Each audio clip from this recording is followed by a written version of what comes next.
Ito talaga ang festival na to, ang inaabangan ko lagi taon-taon. Ito ang Pagdangan Festival sa Milagros, Masbate. At alam nyo ba na napakaraming mga bisita dito gabi-gabi. My God, sobrang dami ng tao dito sa Milagros. Patunay na sobrang saya, sobrang ganda, napaka the best talaga dito sa kanila. Kaya kung ako sa inyo, bumisita na kayo dito kasi sulit. At alam nyo ba kung ano yung pinakagusto ko dito, kaya lagi akong pumupunta. Ang dami kasing pagkain na pwede mo pagpipilian. My God!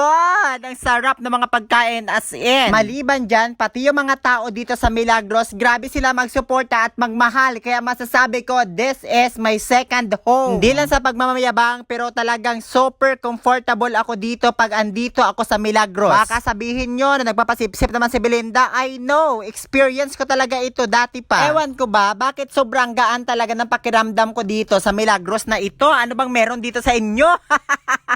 Naalala ko pa last year nang bumisita ako dito sa Milagros, pag uwi ko, ang daming damit ko na nadala, pati mga seafoods, alimango, may dala pa. Tapos nilibre pa yung pagkain ko dito. Sos, buhay na buhay ako dito sa Milagros pag andito ako.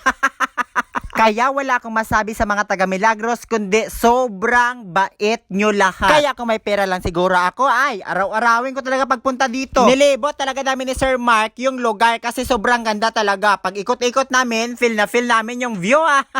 Sino ba naman kasi ang hindi mag-i-enjoy? Kasi bawat sulok, grabe yung design, ang ganda para sa picture taking. At sa area na to, naakit talaga yung mata ko kasi napakaganda ng kanilang disenyo. As in, perfect para sa mga picture-picture. Alam nyo ba, sa totoo lang, natatanggal talaga yung pagod ko sa paggawa-gawa ng content pag maramdaman ko talaga na may nagsusuporta sa akin. Sobrang saya ko talaga kahit simple lang ako na tao, normal ako na tao, pero marami nagpapapicture sa akin kahit papaano. Dahil dyan, natutuwa si Inday nyo Belinda.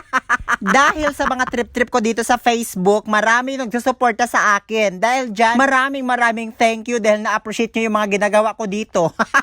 Hindi ko talaga to inaasahan na mangyari sa buhay ko na maging content creator pala ako.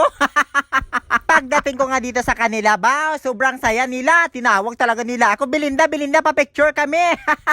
Hindi man ako artista, pero parang feeling ko artista ako.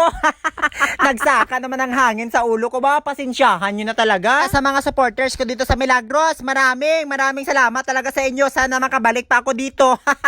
Pagkatapos ko na akin pa-picture sa kanila, nagdesisyon kami na magbalarkada na maglakad-lakad sa punta. Kasi plano pala namin na masakay-sakay kung kami sa horror train.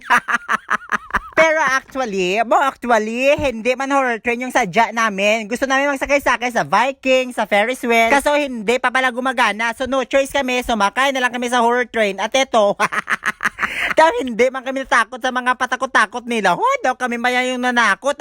Eto lang yung ginawa namin kasi wala talaga sa plano yung pagpunta namin dito. At syempre, papicture si Madam at Sir, I love you. Mwah!